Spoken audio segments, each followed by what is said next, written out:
There's Granny. Hi, Granny. Come here, Granny. Granny. Say hi, Max. Say hi, Max. Oh, that's Cody. Lord in heaven, what'd you do? Oh, thank you. Got the picture. They're there. I'm gonna get this set back up again. Back in my cave, my artist cave, courtesy of my husband. So you asked how I was doing when I talked to you last time, and I know the head injury is still an enormous problem, and I haven't gone back to work yet. So I'm still just hanging around doing artwork and gardening and wishing you were around because I need a big, strong person to help me dig all my dahlias up. So, but I'm sure you're doing wonderful things wherever you are. Oh my God, Granite's drinking the water out of the humidifier for the wood stove. And by humidifier, I mean it's an opening this big that she drinks through. I'll get a picture for you later. It's hilarious.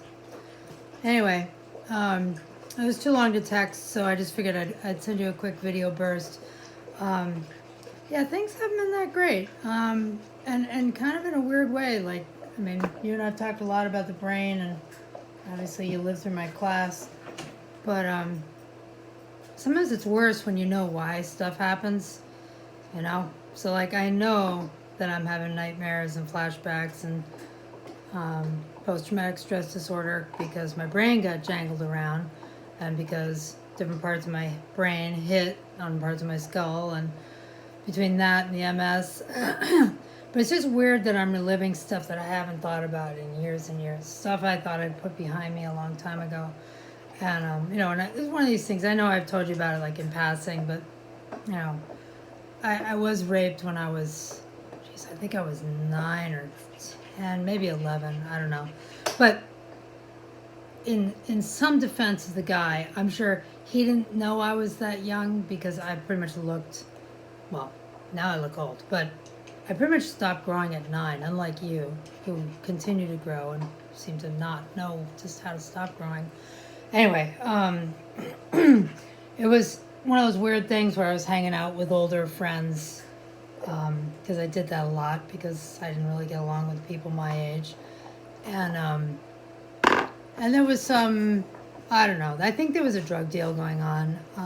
I recently reconnected with one of the girls who was also there that night, who apparently also was assaulted, because of course neither one of us went to the police about this.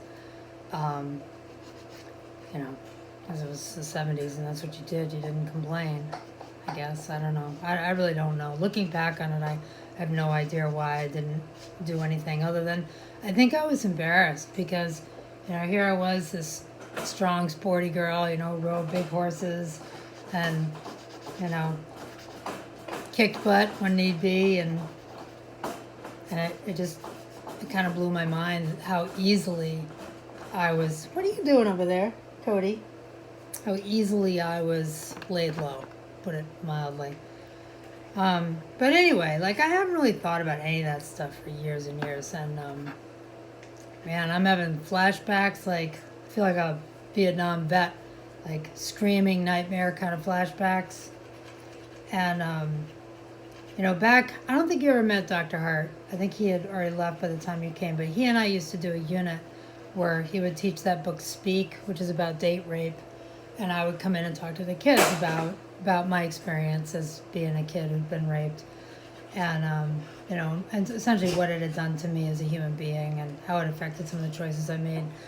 And I'm sad that we don't get to do that anymore because, of course, the English teacher that we have now, you do know, and it's not something she'd do in a heartbeat. I don't have to worry about it this year anyway because I'm not teaching, but it was a thing I really loved teaching, and it wasn't, you know, I didn't find that when I talked about it, I might be upset for a day or two, but nothing like this. Like this is waking up soaked in sweat. I mean, not that I sleep well anyway, but waking up soaked in sweat, freaking out, screaming. Poor JP, he can't get near me. You know, he comes up behind me. Well, he's learned to not sneak up behind me since the head injury, because I'm like right back to being hyper vigilant, like all the things that happen to you after you've been assaulted, you know, whether it's rape or being having the shit kicked out of you for some reason that, you know, didn't, well, there's no good reason for that, I suppose. So, yeah, being hyper vigilant, where like I'm constantly seeing things out of the corners of my eyes, and I'm super jumpy, I'm extra irritable, but you know, it made me think about what it had done to me as a middle schooler. You know, as I think about middle schoolers a lot, and then as a high school student, because it really did turn me into a whole another human being. And I wonder sometimes what would have happened if that hadn't happened. You know, you and I have talked a lot about things that happen and how they affect our lives and the choices that you make, and you know, yikes, there's something really gross on this. I'm gonna stop for a second.